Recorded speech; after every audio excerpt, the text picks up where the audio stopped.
Finalmente chegamos à nossa última aula e, conforme comentei na aula passada, hoje vamos continuar falando sobre a Bíblia, mas mais em concreto sobre o cânon da Bíblia. Vamos explicar o que é isso, o que é o cânon das Sagradas Escrituras. De onde vem a palavra?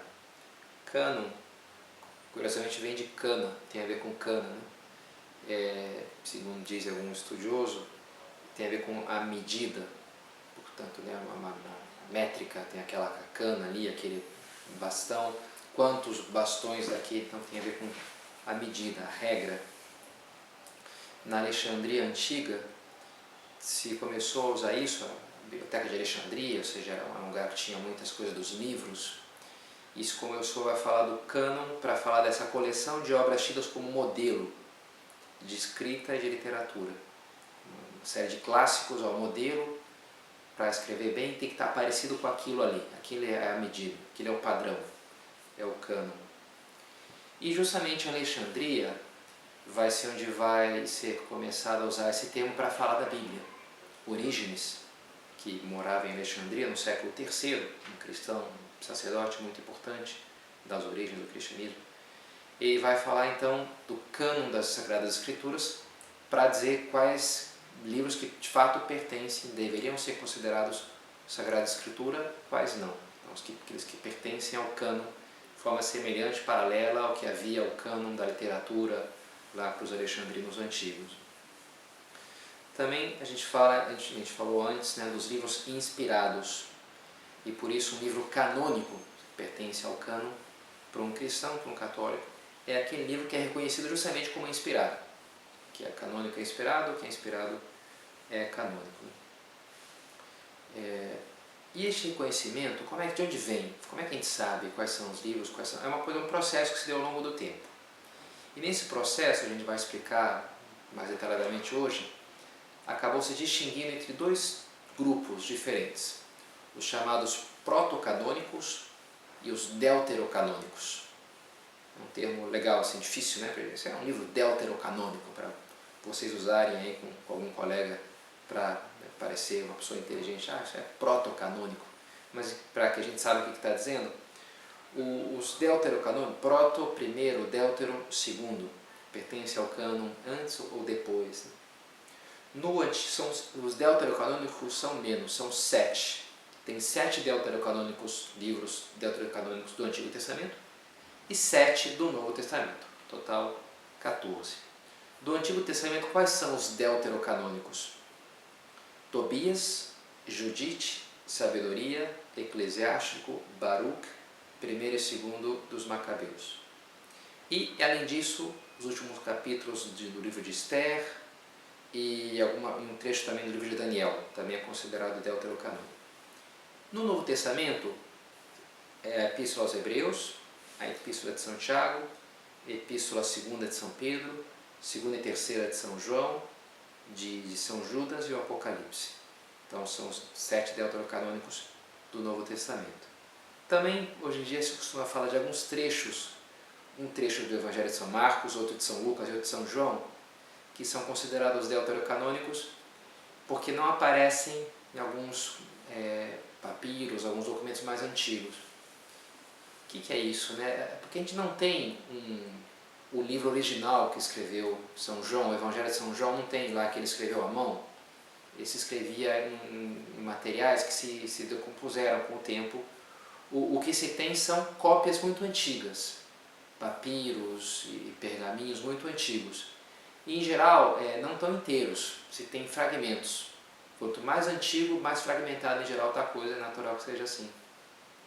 E juntando esses fragmentos que a gente tem, a gente consegue de uma maneira compor o livro como um todo, mas ao mesmo tempo alguns trechos de uns são bate com os outros, então tem todo um processo para estabelecer o texto original.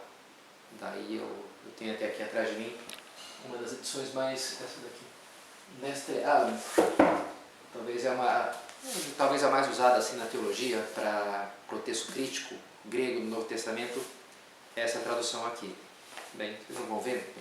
Aqui tem o texto em grego, com uma série de notas acerca dos papiros, dos códigos, e aqui a tradução em inglês, né? Então tem um livro que se usa para fazer teologia hoje, é uma citação boa, né? Esse Nestle Aland, uma versão crítica do Novo Testamento, que justamente faz um estudo, pega os principais estudos, os vários papiros e pergaminhos, tentando remontar o texto original, né?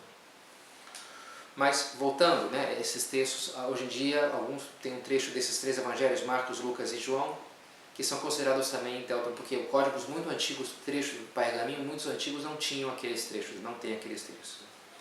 Os protestantes usam uma terminologia um pouco diferente de nós católicos, quando eles falam no Antigo Testamento. Quando eles falam no Antigo Testamento, eles chamam os deuterocanônicos de apócrifos. E o que a gente chama de apócrifo, eles chamam de pseudoepigrafa. O que é o apócrifo? Apócrifo é um livro que a gente considera que não é inspirado, por mais que queira ter na história, foi apresentado como inspirado. O Evangelho segundo São Filipe, o Evangelho não sei o que, os Atos de Paulo, os Atos de Pedro, tem vários escritos que foram escritos, boa parte deles por gnósticos, por membros da heresia gnóstica, que colocavam as suas teorias meio maluquinhas que tinham, misturavam coisa de cabala judaica e com coisas esotéricas do Oriente, né? O gnosticismo é uma moçoroca assim, de coisas curiosas, né? E um pouco para vender o seu peixe, eles escreviam lá um livro e diziam, não, esse livro aqui foi escrito por São Bartolomeu, sei lá, né? Então, poxa, eu nunca tinha visto São Bartolomeu, que interessante. Eu nunca conhecia assim o Evangelho de São Marcos, de São Mateus, mas de São Bartolomeu eu nunca tinha visto. Legal. Então o cara escrevia ali coisas mais ou menos piedosas, pegava coisas do Evangelho, os Evangelhos legítimos, canônicos, e no meio colocava a sua doutrina. Então, há vários tipos de apócrifos, né? Esse é um tipo deles, os gnósticos, né? Que é um tipo bem abundante. Então, esses são os apócrifos, que a igreja não conheceu como livros inspirados por Deus, aquilo não era os antigos, era uma coisa nova, não era reconhecido por todo mundo, então isso aqui estava esquisito, então aquilo fica fora, né? São os apócrifos. Os protestantes usam essa palavra para se referir aos livros que a gente chama de deuterocanônicos do Antigo Testamento, como a gente falou, né? Baruque, Macabeus, etc. Quando eles falam do Novo Testamento, eles usam a mesma terminologia com o mesmo sentido, né? Mas o Antigo é um pouco diferente. Qual que é o critério da canonicidade? Como saber se um livro é canônico ou não? Se o Apocalipse pertence às Sagradas Escrituras, é inspirado por Deus ou não? Bem, o critério é um, que é o testemunho da igreja. O que a igreja diz. Não há outro critério para isso, né? Diz Santo Agostinho, não acreditaria no Evangelho se não me movesse a isso a autoridade da Igreja Católica. Por que a gente acredita que a Bíblia é a Bíblia? Porque a igreja diz. É engraçado como hoje as pessoas tendem por uma influência do protestantismo e uma crítica de tudo que é autoridade, a gente falava disso nas primeiras aulas, né? O momento que a gente vive hoje é a liberdade, tudo que é autoridade cai mal, então as coisas da igreja, não, eu não sigo a igreja, mas eu sigo a Bíblia.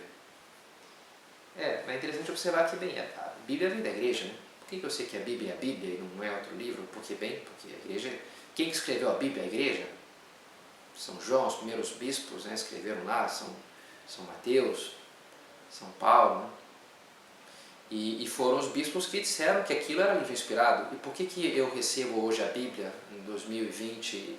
Porque a igreja é aquilo que transmitiu esse livro e me fez chegar até as minhas mãos. Então é uma inversão ilógica colocar primeiro a Bíblia e depois a igreja. Não, a igreja precede a Bíblia. E a igreja custodia a Bíblia, e a igreja transmite a Bíblia. Qual que é o critério que Lutero vai usar, por exemplo? Lutero que vai descartar alguns livros do Novo Testamento. O critério vai ser, no fundo, a concordância daqueles escritos com a sua doutrina da sola fides. Então ele vai tirar a Epístola de São Tiago, porque a Epístola de Tiago diz que uma fé sem obras é uma fé morta. E ele dizia que não, a gente só salva pela fé e não pelas obras. Então essa epístola está contra as minhas ideias, então, o que é um esquisito, não é verdade? Então, o que é Bíblia? É o que concorda comigo. O que é a palavra de Deus? Aquilo que tem a ver com a minha palavra. Bem, não há de ser assim, né? É muito interessante esse livro do Scott Hahn, esse pastor norte-americano, que ele narra nesse livro Todos os Caminhos Levam a Roma. Ele narra o seu processo de conversão ao catolicismo e uma hora ele se depara com esse problema, né? Bem, como é que eu sei que a Bíblia é a Bíblia? Como é que eu sei que os livros, na própria Bíblia não tem uma lista de quais livros que estão na Bíblia, né? Então, se eu só vou acreditar no que está na Bíblia, não tem como, porque a própria Bíblia não diz o que ela é, o que faz parte dela ou não, né? Como é lógico. E ele chega a essa conclusão que os protestantes só podem ter uma lista falível de livros infalíveis. E essa expressão fala que é o absurdo dessa expressão, né? Ou seja, eu acredito na Bíblia, que são infalíveis, mas a lista dos livros da Bíblia não está na Bíblia, então é falível, porque não está na Bíblia. Então eu tenho uma lista falível de livros infalíveis. Então aquilo de alguma maneira corroía as bases da sua fé. E algum protestante amigo seu falou, mas bem, o que tu querias? Ele disse, olha, quem sabe algo como aconteceu aqui nos Estados Unidos, ele é americano, né? Que fizeram lá, os fundadores da nossa nação fizeram uma Constituição, mas ao mesmo tempo não nos deram só um livro, interpreta aí te vira, né? Não, nos deram um poder executivo, um poder judiciário, nos deu para julgar, para o judiciário, para o legislativo, toda uma estrutura para aplicar aquele livro. Então ele dizia, bem, talvez seria natural que fosse assim também na religião, que junto com o livro viesse uma estrutura, uma hierarquia, a igreja. No fundo é assim que a gente entende, né? Que custodia aquele livro, que transmite aquele livro e que nos apresenta como sagrado aqueles livros ali. Né? Por que o cânon é o cânon? Porque a igreja diz. No fundo esse é o critério. Né? Como é que vai surgir isso daí? Bem, vamos falar um pouquinho mais disso. Né? No ano 605, então, ocorre, antes de Cristo, o chamado exílio na Babilônia. E uma parte não vai para a Babilônia, Israel é invadido pelos persas, pelos babilônicos, e uma parte foge para o Egito. Na volta, a Palestina estava muito desolada, então um grupo grande, ao invés de ficar na Palestina, voltando da Babilônia, foi para o Egito, Alexandria, a capital do Egito então. A tal ponto que no século II a.C. havia mais judeus em Alexandria do que em toda a Palestina. Então a comunidade judaica ali era muito grande. Da importância, como a gente falava na aula passada, da tradução dos 70, feita em Alexandria, a tradução para o grego, a pedido do bibliotecário de Alexandria. O chefe lá da biblioteca de Alexandria pediu, então eles fizeram então, a versão dos 70. E é a versão, como a gente falava, mais usada na época de Cristo e citada no Novo Testamento. Das 350 referências que o Novo Testamento traz do Antigo, 300 são da versão dos 70. O Novo Testamento é escrito em grego e cita então o Antigo através dessa versão grega do Antigo, que é a versão dos 70. No final do século I, depois de Cristo, já veio nosso Senhor, né, já morreu, foi para o céu, ressuscitou. Alguns judeus se reuniram na cidade de Jamnia, na Palestina, para estabelecer um cânon das Escrituras, que não havia uma certa discussão.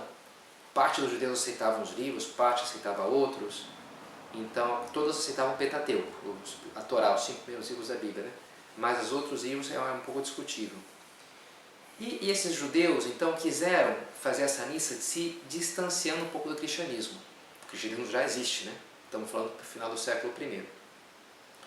E eles então determinam que as Escrituras sagradas terminaram no século V a.C., ou seja, antes, no retorno do exílio, porque retirava os 7 livros escritos posteriormente, quais são esses 7 livros? Aqueles 7 que a gente falou a princípio, né, os chamados deuterocanônicos do Antigo Testamento.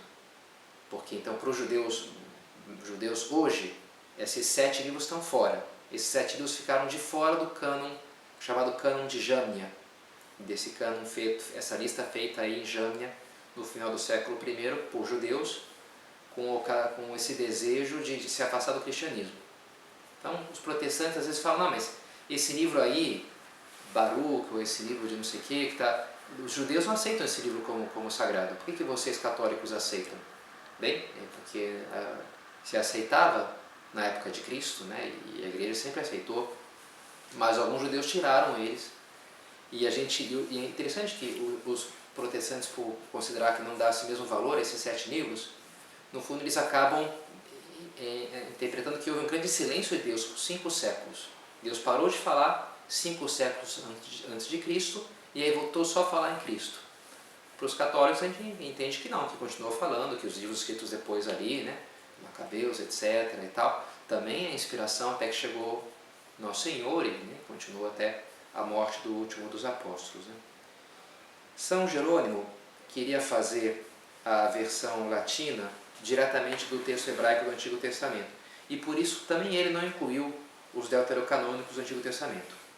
A Vulgata, que a gente falava na aula passada, que é essa versão oficial do latim, consiste, portanto, na tradução de São Jerônimo e mais esses 7 deuterocanônicos que ela vai buscar de outros tradutores. Né? Isso que compõe, então, a Vulgata. A maior parte dela é escrita por São Jerônimo, mas tem esses 7 livros do Antigo Testamento que não foram traduzidos por ele. E o cânon do Novo Testamento, qual que é a história? Então, a igreja primitiva entendia os apóstolos, como a gente já falou, como sua grande fonte de conhecimento sobre Cristo e a sua mensagem. No fundo, é de Cristo e dos apóstolos, né, que vai vir a mensagem e todo o cristianismo. Daí que os escritos deles, que circulavam ali e dos seus colaboradores, foram logo muito venerados e reproduzidos. Próprio na epístola de Colossenses, São Paulo pede a que eles leiam essa carta que ele está escrevendo ali aos de Laodiceia e vice-versa. Então ele mesmo pede para que se faça essa difusão dos seus escritos. Estou escrevendo aí para vocês, leiam, circulem aí, passa também para outra cidade lá para eles lerem. E é o que começa a acontecer muito. A epístola aos Romanos, então os romanos fazem uma cópia, um cristão passa lá por Roma, poxa, demais, uma carta de São Paulo, posso copiar? Pode, copia. Aí o cara senta lá, copia e leva lá para a Espanha, e leva para não sei aonde, na França. Então aquilo começa a se difundir. Ah, chegou aqui, eu trouxe, né, uma carta de São Judas, o Apocalipse de São João, que interessante. Aí o pessoal começava a ler ali, né. Mas começou, como a gente já citei, algumas pessoas começaram a inserir livros ali no meio dessa circulação, desse compartilhamento, de maneiras com tecnologias mais lentas que a gente tem hoje em dia, né? Esse compartilhamento dos textos sagrados, começou a ter as fake news, poderia dizer, né? Os apócrifos, alguém que, eu trouxe aqui, olha, e escreveu um livro que ele tinha escrito lá, né? Com uma doutrina um pouco esquisita, herética. Então começaram a circular alguns escritos um pouco curiosos, que depois, e como é que acontecia? Chegava lá, se começou a ter, quem que era o critério? Era o bispo de cada diocese, de cada igreja. Então, tinha que passar, podia ler na Bíblia, na missa ou não? Na missa que se lia os livros sagrados, né? Então perguntavam para o bispo e ele dizia, epístola, não, aqui sim, Colossenses, não, pode ler, isso aqui pode ler. E aí aparecia um escrito gnóstico e ele dizia, não, isso aqui não. E nunca ouvi falar desse livro aí. Ou isso aqui tem coisas esquisitas, né? Então, o magistério da igreja, mais uma vez, né? A autoridade da igreja que vai dizer, isso aqui está dentro, isso aqui está fora. O que pode e o que não pode, né? E aí uma hora esses próprios bispos vão sentar e fazer eles mesmos a listas. Olha, aqui na minha diocese, os livros que se podem ler na missa são esses aqui, vou fazer a lista para vocês. Esse aqui pode, o que está fora dessa lista não pode. Vem e pergunta para mim que eu já vou falar, né? Então começaram a ter essas listas e também elas começaram a circular e nem sempre as listas batiam muito. Não eram, tinha um bispo ali que conhecia um, não conhecia outro, considerou como sagrado o pastor de Hermas ou a Didaquê, e outros, não, isso aqui é muito bom, mas não é livro sagrado, porque é posterior, não é tão antigo. Então se distinguem os livros universalmente aceitos dos duvidosos, que só mais tarde foram universalmente aceitos. Esses primeiros que de cara todo mundo aceitava é o que a gente conhece como os protocanônicos do Novo Testamento. E aqueles que ainda vai ter uma certa discussão, por exemplo, Apocalipse, que é um livro bem diferente, né? O único livro profético do Novo Testamento. Então algumas pessoas viam aquilo pela primeira vez, com todas aquelas imagens tão diferentes, né? Do Apocalipse, e falavam, não, isso aqui não parece muito católico não, isso aqui não. E rejeitavam. Mas com o tempo prevaleceu dizer, não, tudo bem, é diferente, mas isso aqui é inspirado, isso aqui é de São João, sem dúvida, isso aqui e assim, né? Os vários deuterocanônicos prevaleceram na igreja, né? E é interessante, sobretudo, falar de 2 concílios provinciais, Hipona, no ano 393 d.C., e Cartago, no ano 419 d.C., século IV e século V, que confirmam o Cânon Alexandrino para o Novo Testamento, com seus 46 livros, e fixam o Cânon Alexandrino do Antigo Testamento, usado na versão dos 70, com seus 46 livros, e fixam o cânon para o Novo Testamento com os 27 livros atuais que a gente tem. E essa vai ser então a lista oficialmente reconhecida pelo Papa Inocêncio I no ano 405 e mais tarde pelos concílios ecumênicos de Florença e de Trento. Essa lista é composta, portanto, por 46 livros do Antigo Testamento e 27 do Novo Testamento, que compõem então o que a gente chama hoje, que os católicos possuem como cânon das Sagradas Escrituras, né, a lista dos livros que a gente tem que assumir como livros inspirados por Deus, que são, portanto, a nossa guia na fé, e para fazer teologia, e para acreditar naquilo que Deus quer que a gente acredite. Né? Então tá, com isso chegamos ao fim das nossas aulas. Ainda vamos gravar acho que um vídeo com respostas às últimas dúvidas dos alunos, mas enfim, termino agradecendo a todos aí a participação, foi muito interessante estar esse período aí com vocês. Tá? Fiquem com Deus.